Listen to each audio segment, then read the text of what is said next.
The vastness of space stretched endlessly before the Imperial flagship, Crown of Stars. Commander Gray stood on his pristine bridge, his perfectly pressed uniform reflecting the status screen's soft glow. His mandibles clicked with satisfaction as he observed the 3 unknown vessels that had wandered into Imperial space. "Status report," he ordered, his voice carrying the weight of 10,000 years of Imperial tradition. "My commander, the vessels appear to be of unknown origin. They don't match any known signatures in our database," reported First Officer Wilson. "They're responding to our hails." Gray straightened his posture. First contact was a rare honor, one that would surely earn him another medal to add to his collection. After all, every civilization they had encountered had eventually bowed to the Empire's superior might. "Open communications," he commanded. The massive viewscreen flickered to life, revealing the human face.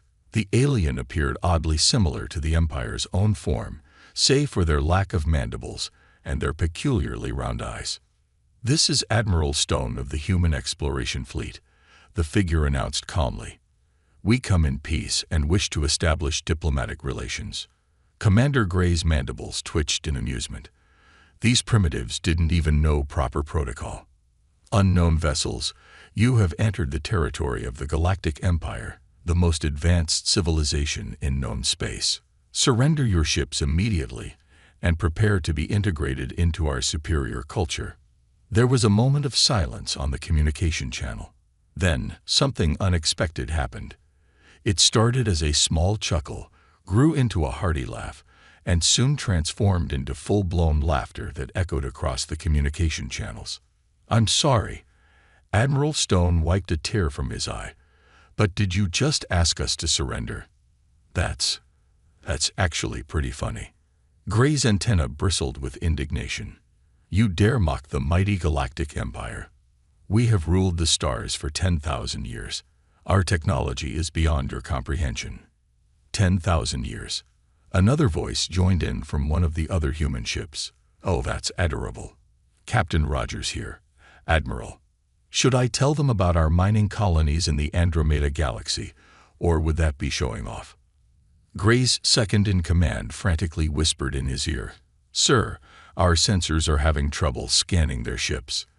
The readings, they're off the charts." "Impossible," Gray hissed. "Launch a warning shot. Show these primitives the power of our newest particle beam technology." The Crown of Stars' main weapon charged up, its green energy building to a crescendo before releasing a powerful burst toward the smallest human vessel. The beam, capable of crippling most ships, splashed harmlessly against an invisible barrier. "Oh." Admiral Stone perked up. "Was that weapons fire? Hold on, let me check with our engineering team." He pressed a button off-screen.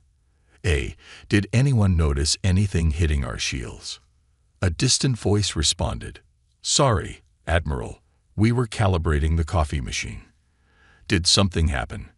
The bridge of the Crown of Stars fell into stunned silence. Gray's mandibles hung open in shock. His entire career, his understanding of the universe, began to crumble before him. "Look," Admiral Stone said kindly, "we really do come in peace. How about we start over? We'd be happy to share some of our technology, establish trade relations, and welcome you into the greater galactic community. We've got some excellent coffee, and our chef makes amazing chocolate chip cookies." Gray stared at his sensor readings, then at the human ships, then back at his crew. For the first time in his distinguished career, he found himself completely at a loss for words. I will need to consult with Imperial High Command," he managed to stammer. "Take your time," Admiral Stone smiled warmly. "We'll be here. And seriously, consider the cookie offer. They're really good." As the communication channel closed, the last thing the Imperial crew heard was another burst of good-natured laughter from the human ships. Gray slumped in his command chair, suddenly feeling very small in a much larger universe than he had imagined. Commander Gray paced nervously on his bridge while awaiting instructions from Imperial High Command. His crew kept stealing glances at the massive human vessels floating serenely outside their viewports. The crown of stars, once the pride of the Imperial fleet at 2 kilometers in length, now seemed like a toy boat next to an ocean liner. "Sir," First Officer Wilson interrupted his pacing. "High Command is responding." The Imperial seal appeared on the main screen, replaced by the stern face of High Admiral Ross. His golden mandibles gleamed under the official lighting. "Commander Gray," Ross spoke slowly, "you will demonstrate the full might of our fleet. I am sending 5 additional battleships to your location. Show these humans the true power of the Empire." "But sir," Gray started to protest. "That's an order, Commander." The transmission cut off abruptly. Gray looked helplessly at his tactical display as 5 more Imperial ships emerged from hyperspace, taking formation around the crown of stars. "The humans are hailing us again," Wilson reported. Admiral Stone's friendly face appeared on screen. "Hello again. I see you've brought some friends to the party. I hope those are dinner guests. Our chef just finished baking a fresh batch of cookies." Gray tried to summon his most authoritative voice. "By order of Imperial High Command, you will witness the true might of our civilization." He gestured dramatically. "Behold, 6 of our most powerful battleships, each 2 kilometers in length. Surely now you understand the futility of resistance." There was a pause before Admiral Stone responded. "Oh, you were serious about the size comparison. Here, let me help with that." He pressed a few buttons on his console. "Jenkins, could you back our ships up a bit? The Empire wants to do a size comparison." The 3 human vessels slowly moved backward. As they did, more and more of their true scale became apparent. What the Imperial sensors had initially detected was just the forward section of their ships. The human vessels kept backing up, revealing their full length, a staggering 15 kilometers from bow to stern. "Sweet mother of stars," someone on Gray's bridge whispered. "These are just standard exploration vessels," Admiral Stone explained cheerfully. "Nothing fancy. Though I should mention that Captain Rogers' ship has the new recreation deck with the water park. We're all a bit jealous of that." "A water park?" Gray asked weakly. "Oh yes, you should see it. The artificial gravity makes the water slides amazing. Would you like a tour? We'd love to show you around." Before Gray could respond, one of his newly arrived support ships fired its main weapons. Multiple energy beams struck the human vessels. "Captain Miller here," a new voice joined the channel. "Sorry to interrupt, but someone just hit our ship. We had to divert power from the movie theater shields. The kids watching Finding Nemo were not happy about the pause in their show." Admiral Stone sighed. "You have a movie theater on your ship?" Gray asked, his voice barely a whisper. "Well, of course. Can't expect the families to go without entertainment on long voyages. We're not savages," Stone replied with a grin. "Though I should mention, firing on our ships, especially when there are children aboard watching movies, isn't very neighborly." The Imperial crews watched in horror as small panels opened along the sides of the human vessels. Hundreds of point defense turrets, each larger than the Empire's main weapons, swiveled to track their ships. Now, Stone's voice became slightly more serious. "We really do prefer peaceful contact. But if you'd rather compare military capability, we can do that too. Though I warn you, the last civilization that tried that ended up really embarrassed at the next Galactic Council meeting, especially after we shared the video recordings." Gray looked at his tactical display, then at his trembling crew, and finally at the massive human ships that made his fleet look like a collection of toy boats. "Perhaps," he said carefully, "we could discuss those cookies you mentioned earlier."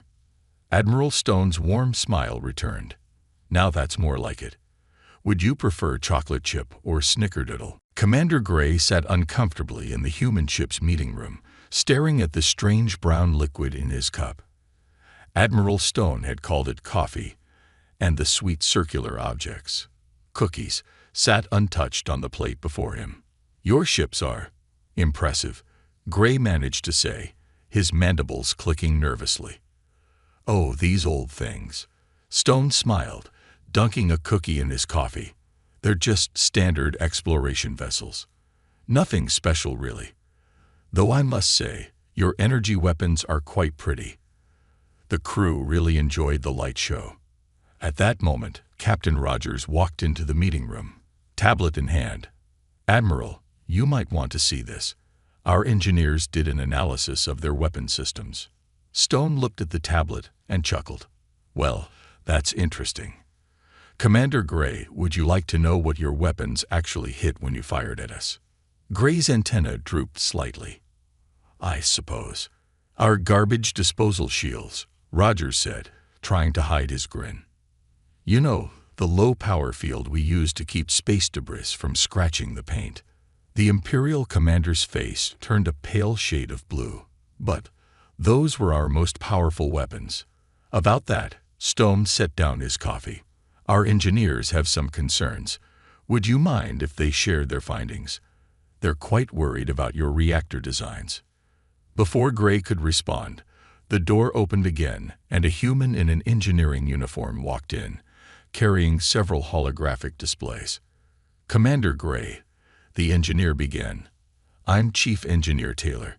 We've been analyzing your ship's energy outputs. And well, you're running your reactors at dangerously low efficiency. It's honestly a miracle you can achieve any space travel at all." The engineer activated a hologram showing the Imperial ship's power systems. "See these plasma containment fields? They're losing almost 60% of their potential energy. And your matter-antimatter injection system. It's practically ancient. We haven't used that design since, what, the 22nd century? The 21st, actually," Rogers corrected. "I did a history paper on it in high school." Gray stared at the holographic displays, his mind struggling to process what he was hearing. "But our scientists said these were the most advanced designs possible." "Oh dear," Taylor said, genuinely concerned. "Have you not discovered quantum fold technology yet? Or zero-point energy tapping? What about basic vacuum energy extraction?" "Vacuum energy what?" Gray asked weakly. Admiral Stone placed a comforting hand on Gray's shoulder. "Don't feel bad. Every civilization develops at its own pace. We'd be happy to help upgrade your systems. It's actually a safety concern at this point. Those reactors of yours are one hiccup away from a very bad day." Just then, Gray's communicator buzzed. "Commander." First Officer Wilson's panicked voice came through. "High Command is demanding we take action. They're ordering us to ram the human vessels." Stone raised an eyebrow. "They want you to ram us? With those ships?" He turned to Taylor. "Chief, what would happen if they tried that?" The engineer did some quick calculations on his tablet. "Well, given their structural integrity and our shield strength, it would be like throwing a marshmallow at a brick wall. Though the marshmallow would probably do more damage." "Should we tell them that?" Rogers asked. "No need," Stone replied, watching Gray's expression. "I think the commander here has figured it out." Indeed, Gray was already sending a message back to his ship. "Belay that order. Immediately." "Wise choice," Stone nodded approvingly. "Now about those reactor upgrades. We could have a technical team start work tomorrow. And while they're at it, maybe we could help you with those engines too. Traveling at only twice the speed of light. That must make for some very long commutes." Gray looked up from his untouched coffee. "You mean, you'll help us, even after we try to attack you?" "Of course," Stone smiled warmly. "That's what friends do. Besides, someone needs to teach you how to build proper water parks in your ships.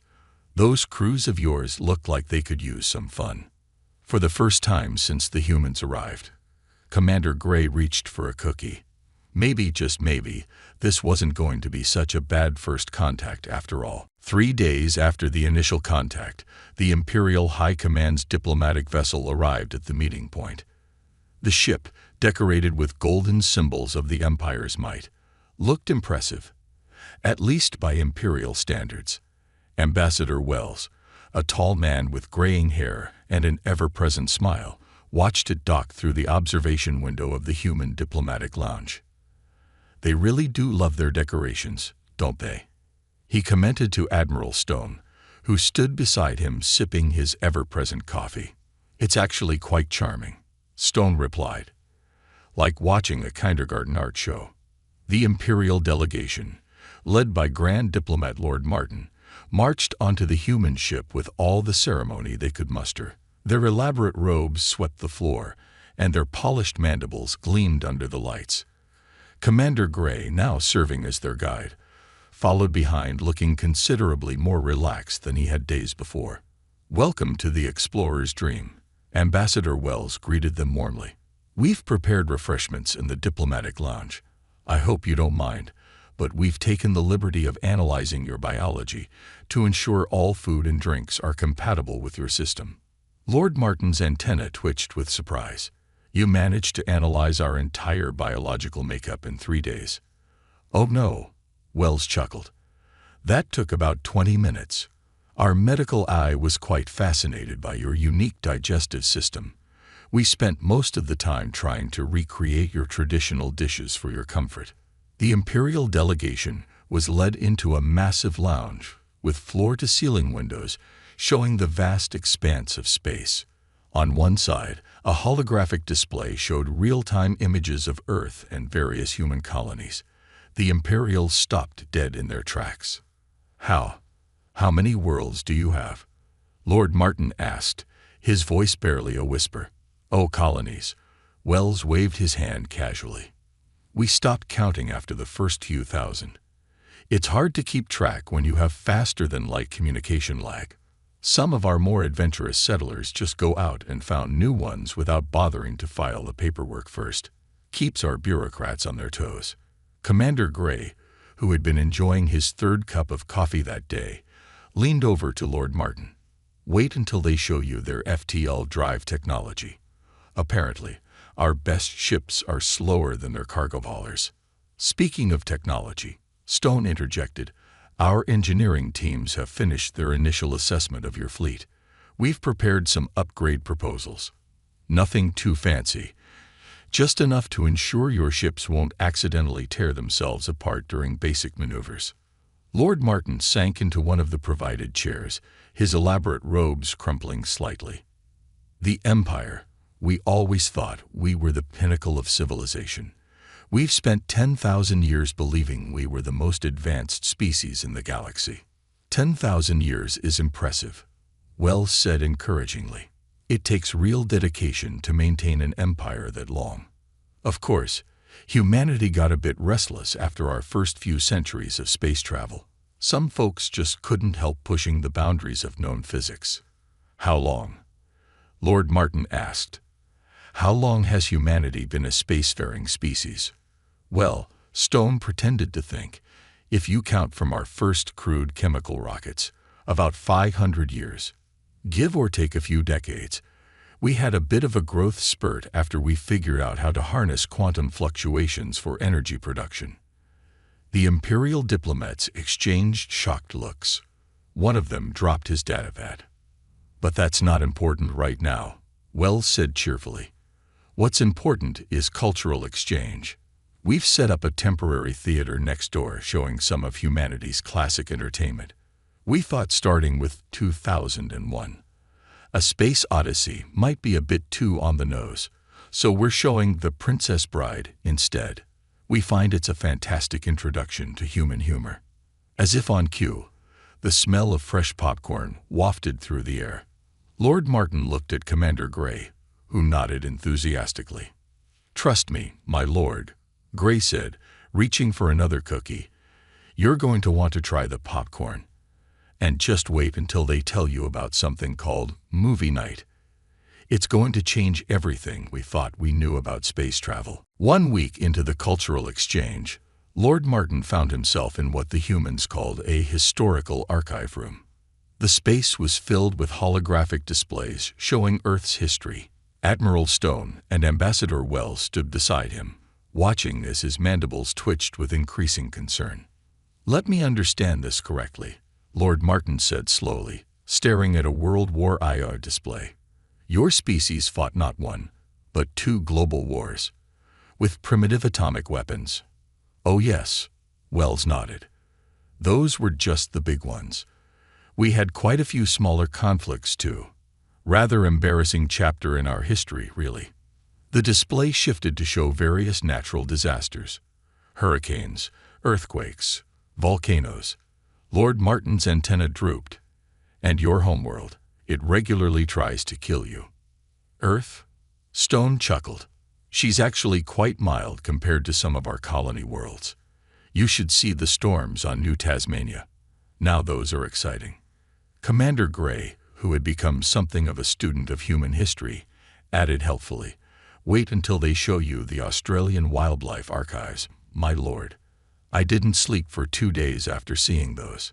The display changed again, showing early human space exploration. Lord Martin watched in horror as primitive rockets exploded on launch pads. "You mean you kept going back, even after these disasters?" he asked. "Of course," Stone beamed. "Each failure taught us something new. Though I must admit, watching those old rockets is like seeing a child's science project now. Absolutely adorable. But, Lord Martin struggled to find words. Your species survived all this. The wars, the disasters, the dangerous wildlife, the failed space programs. Don't forget the internet," Gray added, having learned about that particular human invention the day before. "They survived that too." Wells laughed. "We didn't just survive, we thrived. Nothing brings humans together like a good challenge. Every obstacle just made us more determined." The holographic display shifted one final time, showing Earth's current status, a pristine world with massive space elevators reaching into the sky, orbital rings gleaming in the sunlight, and vast cities that worked in harmony with nature. "This is impossible," one of the Imperial scientists whispered. "No species could advance this quickly." "Actually," Stone said, pulling out his data pad, "we were a bit slow in some areas. Took us nearly 50 years to crack efficient fusion power. Our friends from the Centauri systems still tease us about that." Lord Martin turned to face the humans. "When we first encountered your ships, we thought we were dealing with primitives. Then we learned of your technological superiority, and we feared you might be conquerors." He paused. "But now I understand something far more important." "Oh," Wells raised an eyebrow. "You're all completely insane," Lord Martin stated flatly. "Your entire species is mad. You treat deadly dangers as minor inconveniences. You view catastrophic failures as learning experiences. You colonize worlds that should be impossible to inhabit. We prefer the term adventurous," Stone grinned. "Though my grandmother did always say there's a fine line between bravery and insanity. Speaking of which, would you like to see our deep space exploration footage?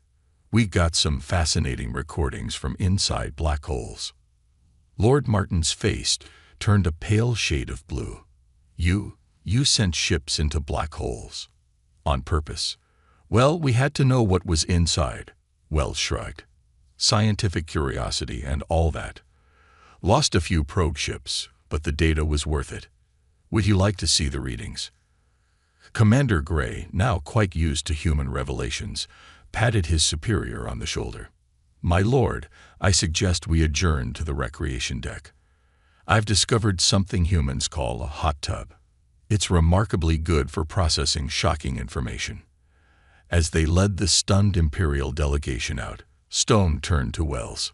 "Maybe we should wait until tomorrow to show them the deep-sea exploration archives." "Probably wise," Wells agreed. "Let them process the space stuff first. Though I do think they'll love the giant squid footage." Behind them, Lord Martin could be heard muttering, "A species that evolved on a death world. Of course they'd think black holes are interesting." 2 weeks after the initial contact, the Imperial High Council arranged a special session aboard their ceremonial space station. The massive chamber, designed to intimidate visiting diplomats, seemed somehow less impressive now that everyone had seen human ships. The Emperor himself, Lord Thomas sat upon his golden throne, looking down at the human delegation.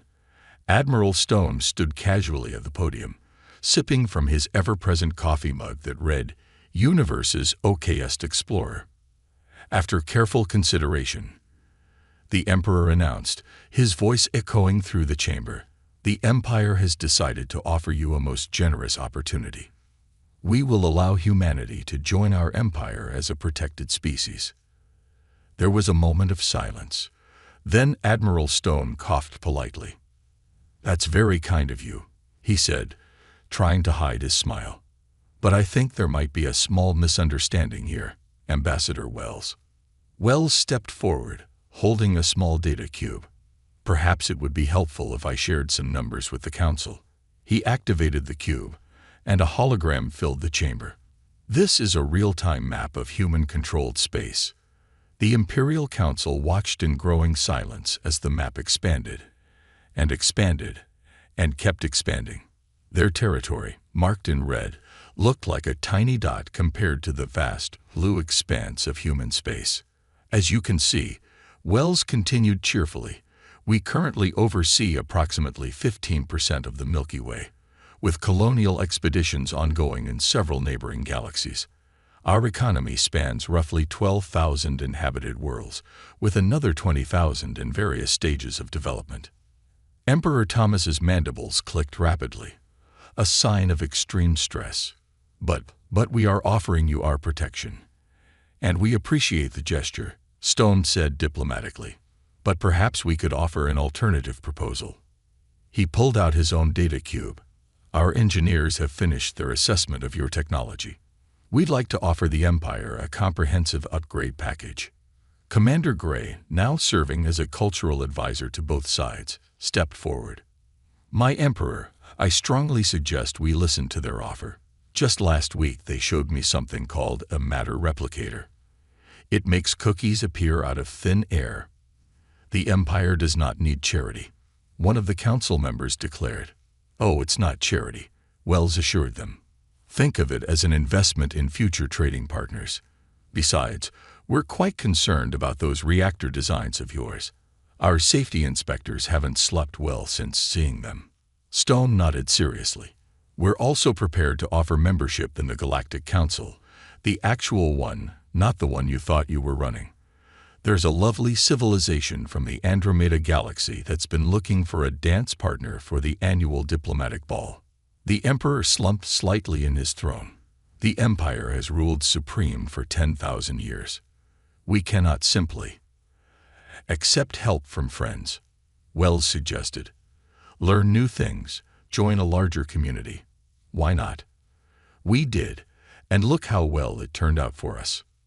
Besides," Stone added, "we have movie nights every Thursday. The Andromedans make amazing snacks, and the beings from the Triangulum Galaxy have invented something even better than popcorn." Commander Gray stepped closer to the throne. "My Emperor, if I may, I've spent 2 weeks studying human culture. They've shown me wonders beyond imagination. But more importantly, they've shown me kindness when they could have simply ignored us or worse." The Emperor looked around the chamber, at his concerned council members, at the vast map of human space still hovering above, and at Admiral Stone's friendly smile. Finally, he sighed. Perhaps the Empire could benefit from some new perspectives." "Excellent." Stone beamed. "Now, who would like to see the upgrades we've designed for your space station? We thought you might enjoy having a proper recreation deck. The anti-gravity volleyball court is particularly fun." As the council members began talking excitedly among themselves, Wells leaned over to Stone. "Should we tell them about the Dyson Sphere construction project we're planning in their sector?" "Let's save something for next week," Stone whispered back. "Besides, we still need to teach them how to use the matter replicators without getting too excited. Commander Gray ordered 50 batches of cookies yesterday.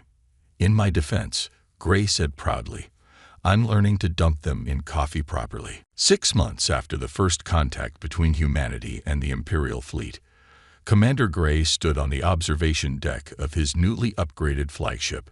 The crown of stars barely resembled its former self.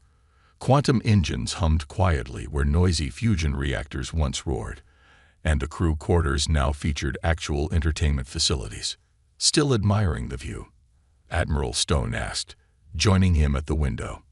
Just watching the construction, Gray replied, gesturing to where human engineering ships were installing a massive recreation deck on the Imperial Capital Station.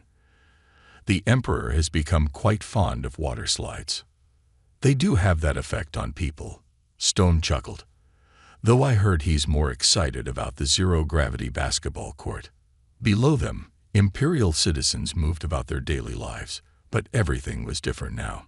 Matter replicators had eliminated food shortages overnight. Updated medical technology had cured diseases that had plagued their species for generations. And perhaps most importantly, every ship now had proper coffee machines. You know, Gray said thoughtfully, 6 months ago, I was ready to order my fleet to attack your ships. And now I'm teaching my nephew how to swim so he can use the water park. Life is strange. Their conversation was interrupted by Ambassador Wells, who hurried onto the observation deck with an excited expression. You won't believe what just happened at the Galactic Council meeting. The Empire's application was approved. Stone asked. Better. The Andromedans were so impressed by how quickly the Empire adapted to modern technology that they want to establish a cultural exchange program. Apparently, Imperial cuisine is becoming quite popular in the Andromeda galaxy. Gray's mandibles clicked with pride. Our chefs have been experimenting with the matter replicators.